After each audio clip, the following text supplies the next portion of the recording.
오늘 본가에 있는 것처럼 사무엘상 8장이 있는 말씀, 이 말씀을 통하여서 은혜를 나누고자 합니다. 본가는 10장까지 되어 있는데 그렇게는 못하고요. 8장에 있는 말씀만 살펴보도록 하겠습니다. 그래서 제목을 이스라엘이 왕을 구함. 이스라엘이 왕을 구함.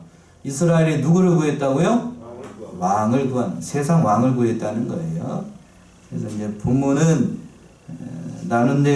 나누게 된다라고 하면 4개로 좀 세분해서 좀 나눌 수가 있겠네요. 3절까지는 사무엘의 아들들이 사무엘의 뒤를 이어서 사사가 된 것에 대해서 말씀하고 있어요. 그 말씀 3절까지고요. 그리고 4절에서부터 9절까지는 백성들이 이것을 보고 이제 왕을 구했습니다. 세상 왕, 다른 열방과 같은 그런 왕을 구했어요. 그래서 이제 10절부터 18절까지는 사무엘이 왕을 세운 데 대한 그 경계를 하신 거예요. 왕을 세우게 되면 어떠한 것이 문제가 될 것인지 엄히 경계를 한 말씀이 10절에서부터 18절, 그리고 마지막으로 19절에서부터 22절까지는 그래도 불구하고 하나님께서 왕을 세우라, 백성들이 요걸 들어주라 라고 말씀을 하신 겁니다. 첫 번째 대지로 와가지고 사무엘의 아들들이 사사가 됐는데요. 그 말씀이 이제 1절부터 나옵니다. 1절부터 한번 읽어보세요. 1절. 사무엘이 늙음에 그 아들들로 이스라엘 사사를 삼으니 3절까지요. 장자 이름은 요엘이요 처자의 이름은 아비야라. 그들이 브엘세바에서 사사가 되니라. 그 아들들이 그 아비의 행위를 따르지 아니하고 이를 따라서 뇌물을 취하고 판결을 굽게 하니라. 예, 사무엘이 이제 7장에서 하고 8장에서는 시간이 많이 지났어요. 이스라엘을 다스렸던 사무엘이 이제 늙었습니다. 많은 시간이 지나가지고 늙었어요. 늙으니까 이제 그 아들들, 2명의 아들이 있었는데요. 2명의 아들을 사무엘의 뒤를 이어서 사사로 세운 겁니다. 그런데 문제가 뭔가? 그 2 아들들이 사무엘처럼 한 게 아니었어요. 사무엘은 공명정대하게 모든 일들을 하나님 앞에서 이렇게 잘 섬겨나갔는데 그 2 아들 내미들은 그렇게 하지 않았어요. 그 말씀이 2절에 있죠. 2절 보시면 장자의 이름은 요엘이요 차자의 이름은 아비야라. 그들이 브엘세바에서 사사가 되니라. 그 아들들이 그 아비의 행위를 따르지 아니하고 뭐를 따라서요? 이익을 따라서, 이를 따라서 뭐를 취하고 뇌물을 취하고 판결을 굽게 했습니다.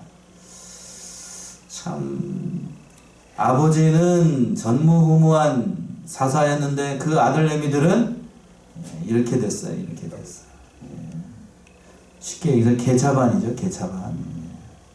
그러니까 부모가 신앙이 좋다라고 해서 반드시 자녀들의 신앙도 좋은 것은 아니라고 하는 거예요. 아니라고 하는 거예요. 그렇다고 하면 여기서 한 가지 의문이 들어요. 대선지자이고 제사장인 이 사무엘이 2 아들 내미들을 신앙으로 교육하지 않았을까? 그랬을까요? 그러진 않았겠죠? 잘 교육시키고 하나님의 말씀을 들어야 된다 라고 이렇게 어렸을 때부터 가르쳤을 것이 분명한데, 그런데 이 부모의 말을 이제 철들고 난 다음에 이 2 아들 내미들이 듣지 않았던 거예요. 사무엘의 말을 듣지 않았습니다. 왜 그랬을까? 제가 이제 성경을 연구하면서 그런 게 느껴져요. 너무나 큰 아버지 밑에 있으면 자녀들이 삐딱한 사는 사람들이 많은 것 같아요. 너무 청렴결백하고 하나님 앞에서만 살면, 이렇게 쉽게 얘기해서 오직 하나님으로만 살게 되면 옆에 있는 사람들이 힘들어요. 힘들다. 자녀들이 아마 그렇게 산 것 같아요.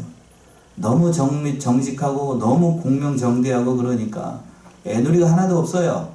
애도 없고. 그러니까 옆에 있는 사람들, 특히나 자녀들이 그렇게 된 것 같아요. 그러니까 이것도 자녀들이 신앙생활 하는 것도 결국에는 누가 붙잡아줘야 되는 거예요. 자녀들이 붙잡는 게 아니고 부모가 붙잡는 게 아니고 누가 붙잡아줘요? 하나님이 붙잡아줘야 돼. 하나님이 붙잡아줘야 돼. 참, 그러니까 이것을 보게 되면 부모도 마찬가지지만 자녀들도 자녀들의 신앙을 지키는 건 결국에는 하나님이에요. 자기들이 지키는 게 아니라 하나님이 지키는 겁니다. 그렇다고 해서 부모가 그냥 수수방관하도 되는 그런 문제가 아니고, 가르친다 할지라도 그런 줄 알아야 돼요. 성경적인 예를 든다라고 하면 아브라함이 신앙으로 잘 가르쳤겠지요. 그런데 그 하나님의 그 아버지의 말씀을 따라서 이삭은 잘 순종을 했지만, 그 장자였던 이스마엘은 아버지 말 들었어요? 안 들었죠. 야곱과 에서도 마찬가지 아니에요. 야곱과 에서도. 이삭이 얼마나 큰 위대한 적이에요. 그럼에도 불구하고 장자였던 에서는 믿음의 사람이 아니었어요. 그렇다고 해서 야곱이 또 믿음의 사람이었는가? 그것도 아니고 또. 그러니까 아무리 믿음이 좋다라고 해서, 부모의 신앙이 좋다라고 해서 자녀들까지 다 좋은 거는 아니라고 하는 겁니다. 그러니까 자녀들의 신앙은 내가 장담할 수 있는 게 아니에요. 아닙니다. 참 미스터리예요, 미스터리. 그러니까 목사님들 자녀나 장로님들 자녀들이 잘된 신앙으로 잘 되는 사람도 있지만, 물론 잘 되는 경우도 있지만, 그렇지 않은 사람들도 있어요. 그렇지 않은 사람들도. 오늘 본문의 말씀에 등장하고 있는 사무엘도 자녀 교육에 있어서는 어떤 의미에서는 실패했다라고 봐도 돼요. 참 인간적으로 사무엘이 허물이 없는 사람이다 라고 이렇게 성경에서 어떤 분들은 목사님 그렇게 얘기하지만, 여기서 보게 되면 허물이 있어요, 없어요? 있지요. 자녀를 하나님의 말씀을 기르지 못했잖아요. 그러니까 성경에 나와 있는 모든 사람들은 다 인간적으로 뭐가 있어요? 허물이 있어요. 다 있다고. 다 누구나 다 할 거 없이 다 허물이 있어요. 그래서 이제 그러나 그렇다 할지라도 우리는 자녀들을 어렸을 때부터 신앙으로 말씀으로 기르려고 애를 많이 써야 됩니다. 그게 부모로서 마땅히 해야 될 바고. 그러나 그리고 난 다음에 장성해서 그들이 신앙을 선택을 하든지 하나님을 선택을 하든지 하나님을 선택하지 않든지, 그건 누구의 몫이죠? 이제 누구의 몫이에요? 그 사람들 몫이에요. 그 사람 자녀의 몫이에요. 자손의 몫. 그러니까 어렸을 때가 중요한 것 같아요. 어렸을 때 뭘 받아들였느냐. 어렸을 때 예수를 영접하지 않으면 커서도 영영 어려워요. 커서도. 오늘 본문의 말씀에서 사무엘의 대선지자이고 사사였던 사무엘의 아들들도 이런 마당에 우리와 같은 아들들이 신앙으로 교육하지 않으면 어떻게 되겠어요? 그러니까 잘 교육을 해야 됩니다. 특별히 자녀 교육에 있어서는 양친이 다, 부모가 다 책임이 다 있습니다. 그러니까 참 이걸 위해서 우리가 부단히 애를 많이 써야 되겠어요. 그래서 유대인들은 신앙 교육에 있어서 누가 철저하게 하냐면 어머니가 철저하게 합니다. 어머니. 그리고 또 아버지가 철저하게 하고, 또 우리 가까이에 있는 일본 같은 경우에는 특별히 여학교를 많이 세웠습니다. 여학교. 무슨 학교요? 여자들을 교육을 많이 시켰어요. 근데 우리나라만 해도 우리는 우리 앞에 권사님 계시지만 저희 여자들을 뭐 취급을 했죠? 예전에는 사람으로 취급을 하지 않고 학교도 안 보내고 뭐만 했어요? 집에서 뭐만 했어요? 일만 시키고 바느질만 시키고 그랬던 경우도 있죠. 그러나 일본은 그렇게 하지 않았습니다. 근대하고 난 다음에 일본은 여학교를 많이 세워가지고 2세들을 교육시키는 것은 어머니의 역할이다 해가지고, 그래서 여학교를 많이 세워가지고 고등교육을 많이 시켰어요. 그래서 지금의 일본이 있는 거예요. 그래서 그러니까 교육이라는 것이 참 중요한 것 같아요. 자녀 교육에 있어서 부단 부모의 노력도 참 중요하다는 것을 새삼 깨닫게 됩니다.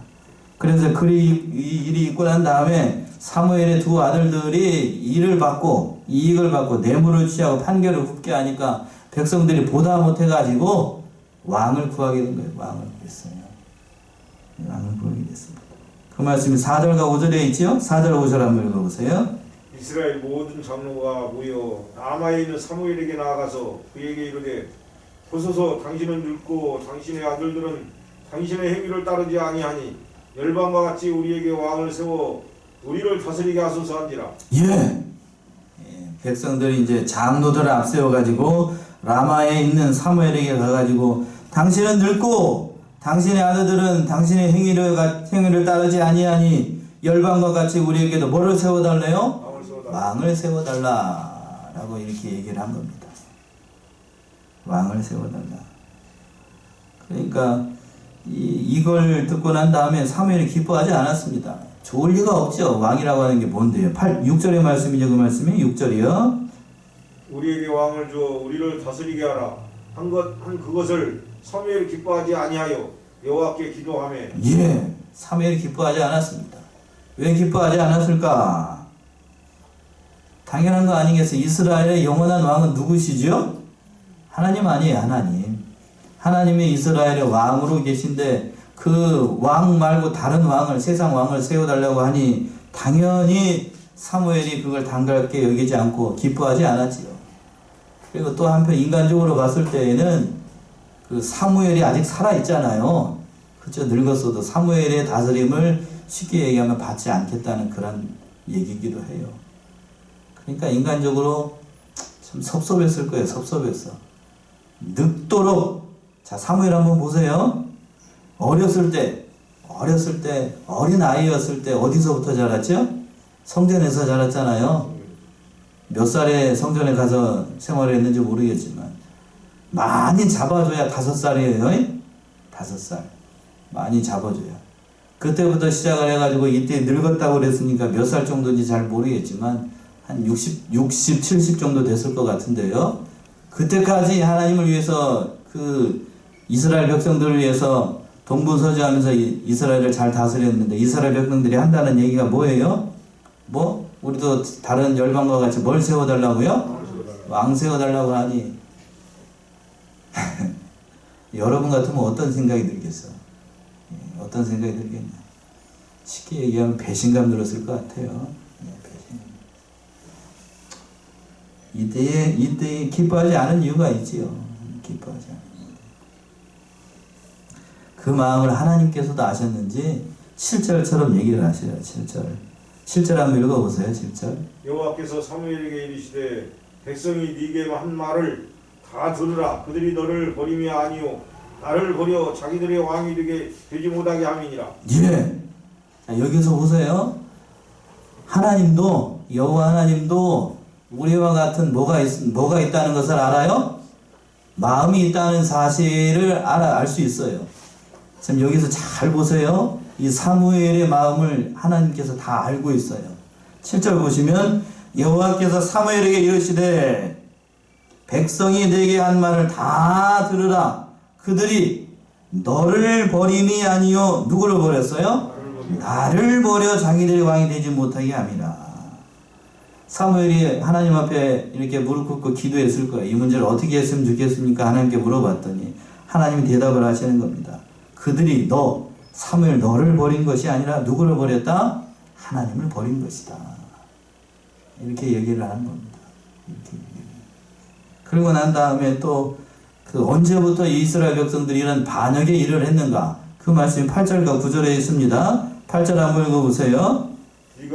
내가 그들을 애굽에서 인도하여 낸 날부터 오늘까지 그들이 모든 행사로 나를 버리고 다른 신들을 섬김같이 내게도 그리하는도다. 예. 여기서 보세요. 언제부터 이 이스라엘 백성들의 이 반역하는 일, 하나님을 버리는 일을 했는가? 언제부터 했다라고 되어 있어요. 내가 그들을 어디에서 인도할 때부터? 애굽에서 인도하여 낸 그날부터 오늘날까지 그들이 모든 행사로 나를 버리고 또 뭐라고 되어 있어요? 다른 신들을 섬김같이 누구도 그렇게 한다고요?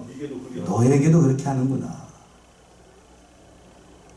오늘 이렇게 가만히 말씀 묵상하면서 이때 사무엘이 하나님으로부터 이 말씀을 들었을 때에 과연 하나님께서 내 마음도 어떻게 하고 계시는구나? 헤아리고 계시는구나 라는 것을 알았을 것 같아요. 평생 하나님만 보고 언제부터 그랬어요? 5살 때부터 성전에서 자라가지고 그 하나님과 이스라엘 백성들을 위해서 충성했던 사무엘에 참 어떤 생각이 들었을까? 자괴감이 들지 않았을까요? 내가 왜 이런 대접을 받으려고 받으려고 성전에서부터 자라가지고 이스라엘 백성들을 위해서 평생을 살았는가? 여러분들은 어떤 생각이 들시겠어요? 어떤 생각이 들시겠어요?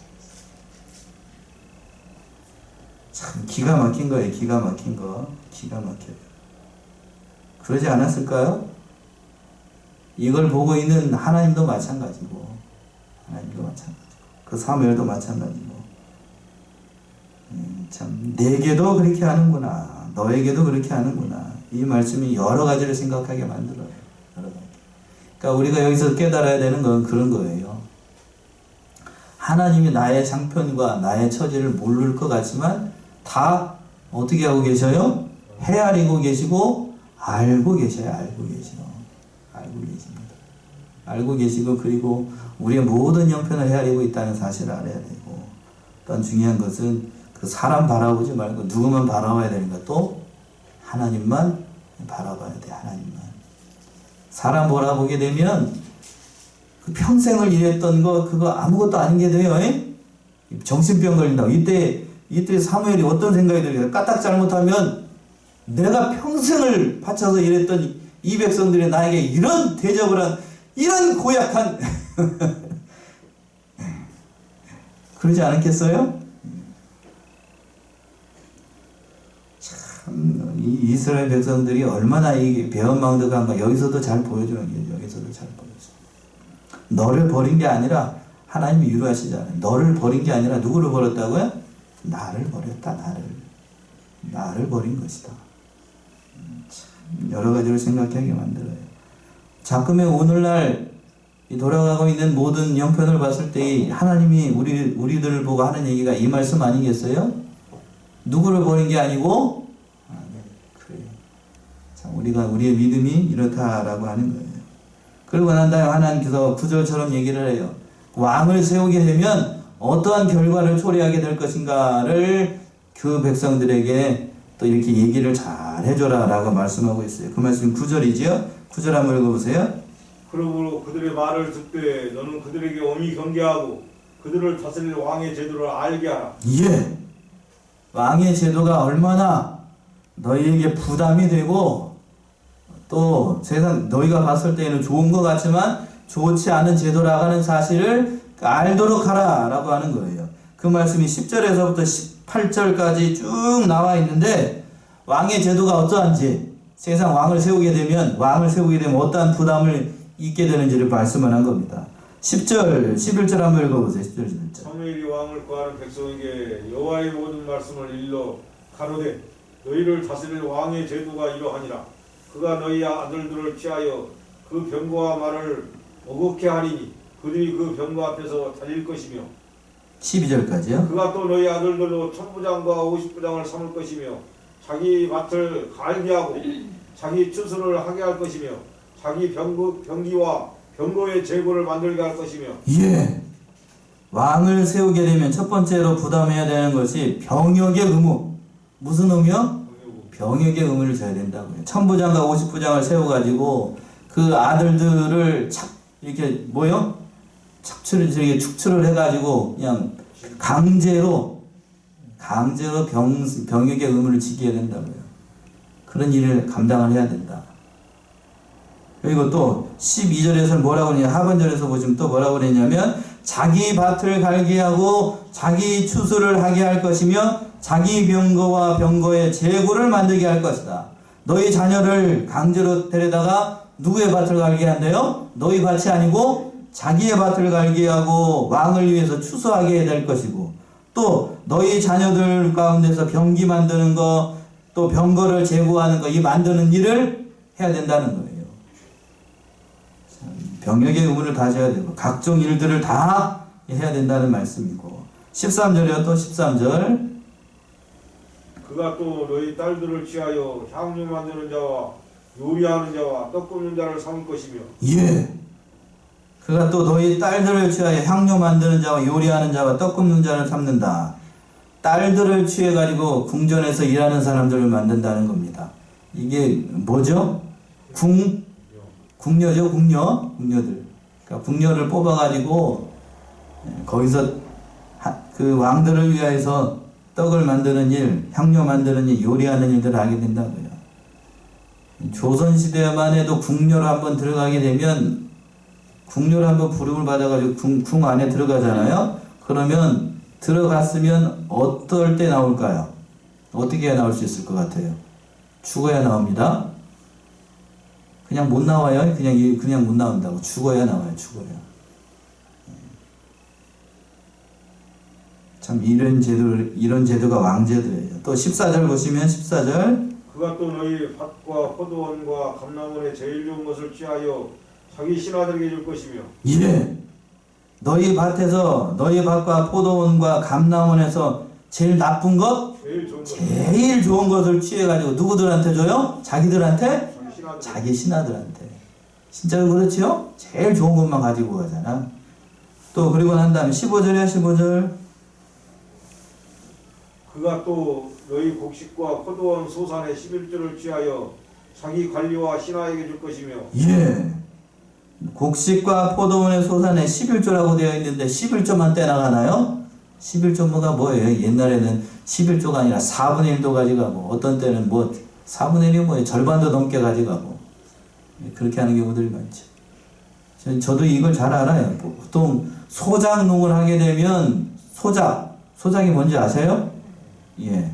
밭 빌려가지고 소작하는 걸 얘기를 하잖아요. 소작을 할 때는 저도 알아요. 저희 아버지가 소작을 좀 하셔가지고 절반을 딱 뗍니다. 절반 아시죠? 절반을 딱 떼요. 절반 떼가지고 절반은 누가 주고? 땅 주인한테 주고, 절반은 누가 가지고 가고? 소장인이 가지고 와요. 그런데 그 절반 가운데서 그 곡식값이나 비료값이나 뭐값은 다 누가 내더라? 소작하는 사람이네요. 다 종잣값이나 다 그런 것도 다 낸다. 결국에는 그렇게 이것 떼고 저것 떼고 털어내면 남는 게 있더라 없더라? 없어요. 남는 게 없어요. 남는 게 하나도 없어요. 그런 거예요. 그런 일을 감당해야 된다는 거고. 또 16절이요 16절. 그가 또 너희 노비와 가장 아름다운 소년과 나귀들을 취하여 자기 일을 시킬 것이며. 예. 또 너희 노비와 가장 아름다운 소년과 나귀들을 취하여 자기 일을 시킨다. 자기 일을 시켜요. 그렇죠. 이제 가장 아름다운 소년이라고 되어 있죠? 아름다운 소년.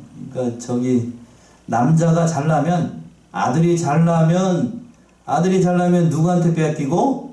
나라한테 뺏겨요. 잘난 아들은 누구한테 뺏기고? 나라에 뺏기고. 똑똑한 아들이라고 그러나요? 똑똑한 아들은 어디에 뺏기고? 나라에 뺏기고. 잘생긴 아들은 누구한테 뺏기고? 며느리한테 뺏기고. 못난 아들만 내 아들이더라? 못난 아들만 내 아들이더라. 그렇죠. 가장 아름다운 소년 다 누구한테 뺏긴다? 왕한테 다 뺏긴다. 왕한테 다 뺏긴다. 그리고 17절 18절이요. 17절 18절. 너희 양떼의 10분의 1을 취하리니 너희가 그 종이 될 것이라. 그날에 너희가 너희 택한 왕을 인하여 부르짖되 그날에 여호와께서 너희에게 응답지 아니하리라. 예. 17절에서는 왕이 너희의 양떼의 10분의 1을 가져갈 거고, 또 중요한 거 뭔가 가장 안 좋은 게 뭐냐면 그 마지막 18절에 있는 말씀이에요.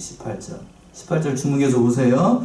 그날에 너희가 너희 택한 왕을 인하여 부르짖되 그날에 여호와께서 너희에게 응답지 아니하시리라. 왜 왕 때문에 하나님 앞에 부르짖는데 왜 하나님께서 응답하시지 않죠? 왕을 통해서 하라는 거예요. 왕을 통해서. 하나님께 부르짖지 말고 누구한테 가라고요? 왕한테 가라는 거예요. 왕한테. 그러니까 왕을 세우게 되면 이런 일이 있다는 거예요. 경제적으로, 물질적으로, 심적으로 모든 것을 다 부담해야 된다. 누가 부담해야 되는가? 너희들이 부담해야 된다고요. 너희들이. 이 말인즉슨 사무엘은 이스라엘을 다스릴 때 이런 것을 요구한 적이 없었다는 얘기예요. 없었다는 얘기. 청렴결벽하고 모든 일들을 공명정대하게 했기 때문에 그 집 자체는, 사무엘의 집은 진짜 뭐가 찢어지도록, 세상 말로 뭐가 찢어지도록 가난했을 거예요. 그러니까 그 아들들, 그 두 명의 아들들, 요엘과 차자했던 아비야가 아버지와 같이 그런 길을, 믿음의 길을 걸어갔다가는 자기들도 어떻게 될 것 같아요? 굶어 죽을 것 같아요. 그러니까 그 길 걸어가지 않죠. 그러나 그 길이 하나님께서 기뻐하시는 일이에요. 이렇게 얘기를 했는데 왕을 세우게 되면 이러한 어려움이 따르게 될 것이다 라고 사무엘이 일러줬음에도 불구하고 이스라엘 백성들은 뭐라고 얘기를 하는가? 그 말씀이 19절에서부터 나와요. 19절 20절 한번 읽어보세요. 백성이 사무엘의 말 듣기를 거절하여 가로되 아니로소이다. 우리도 우리 왕이 있어야 하니 우리도 열방과 같이 되어 우리 왕이 우리를 다스리며 우리 앞에 나가서 우리의 싸움을 싸워야 할 것입니다. 예. 이스라엘 백성들이 참 방자해요. 늙은 선지자가 이렇게 간곡하게 얘기함에도 불구하고 말을 듣지 않습니다. 말 듣지 않아요. 뭐라고 대답을 하는가? 19절 보세요. 백성이 사무엘의 말 듣기를 거절하여 가로되 아니로소이다. 우리도 우리 왕이 있어야 하리니 우리도 열방과 같이 되어 우리 왕이 누구를 위하여? 우리를 다스리며 우리 앞에 나가서 우리 싸움을 싸워야 할 것이니이다. 그러니까 왕이 나와가지고 모든 일들을 해줘야 된다고 하는 거예요. 왕이 이렇게 요구를 했던 겁니다. 왕 제도가 어떤 의미에서는 좋은 제도일 수도 있어요. 어떤 의미에서 좋다는 것인가? 그 왕이 현명한 왕이고 하나님을 두려워하는 하나님 앞에서 신실하게 하는 왕이면 백성들을 잘 다스렸어요. 대표적인 왕이 선한 왕이 누구지요? 다윗이죠. 다윗. 그리고 그 아들이었던 솔로몬. 그리고 몇몇 안 되는 그 선한 왕들, 뭐 아사나 또 요아스나 이런 왕들이 있잖아요. 그런 왕들이 나오게 되면 참 좋은 거지만 그러나 악한 왕이 일어나게 되면 그 백성들의 형편이 아주 형편이 없어요. 형편이 없어. 그럼에도 불구하고 이 백성들은 그 왕을 원했던 걸 왕을 원했어. 참 이 믿음이 없어도 이렇게 없어요. 그러니까 그 말하는 것을 듣고 하나님께 이제 사무엘이 얘기를 했습니다. 그래서 21절 22절 마지막에 한번 보시면 사무엘이 백성의 모든 말을 듣고 여호와께 고하매 여호와께서 사무엘에게 이르시되 그들의 말을 들어 왕을 세우라 하시니 사무엘이 이스라엘 사람들에게 이르되 너희는 각기 성읍으로 돌아가라 하니라. 예. 사무엘이 이제 백성들에게 모든 말을 듣고 난 다음에 하나님 앞에 기도했습니다. 그랬더니 하나님께서 뭐라고 얘기를 했냐면 여호와께서 사무엘에게 이르시되 그들의 말을 들어 뭐를 세우래요? 왕을 세우라. 왕을 세워주라. 여기서 한 가지 문제가 있어요. 마지막으로 한 가지만 짚고 오늘 말씀 마칠게요. 하나님께서도 앞에서 얘기를 했지요. 사무엘 너를 버린 게 아니고 누구를 버린 거라고요? 나를 버린 거야. 하나님을 버린 거다 라고 하면서 하나님을 버리는 거니까 왕을 세우면 안 되겠지요. 그지요? 왕을 세우지 못하게 하라 라고 해야 되는데 왜 하나님은 그러면 이걸 뻔히 알면서도 하나님은 왕을 세우라고 얘기를 했을까? 왜 그럴까요? 그 백성들의 완악한 마음을 돌릴 수가 없어요. 돌릴 수가 없어서 그 왕이라도 세워가지고 세상 왕이라도 세워가지고 누구를 섬기게끔 하려고요? 하나님을 섬기게끔 하려고. 그래서 세운 거예요. 그래서 세운 거예요. 본심은 하나님은 왕을 원하지 않았어요. 그러니까 그렇게라도 원하니까 그 왕을 세우신 겁니다. 여기서 보게 되면 그래요. 사사시대에 이 왕정이 있기 전에 사사시대인데 그 앞에가 사사기잖아요. 사사기 때에 이스라엘 백성들이 얼마나 그냥 하나님 없이 살아갔는지 믿음 없이 살아갔는지 참으로 참 알 수가 없어요. 그 완악한 마음을 하나님께서 아시니까 왕이라도 세워가지고 세상 왕이라도 세워가지고 하나님을 섬기는 백성으로 만들기 위해서 하나님께서 허락을 하신 거예요. 본심은 그것이 좋은 제도라고요? 좋은 제도가 아니에요. 그러니까 그렇게 해서라도 하나님을 섬기게끔 하려고 그렇게 세우신 겁니다. 오늘 이 말씀을 통하여서 우리 자신을 좀 신앙을 좀 돌아보고 참으로 우리는 하나님 앞에 이스라엘 백성과 같지 않은지 우리 자신을 좀 돌아보고 늘 하나님 앞에서 겸손하게 살아가시고 믿음으로서 살아가시는 저와 여러분들이 다 되시기 바랍니다. 기도하겠습니다.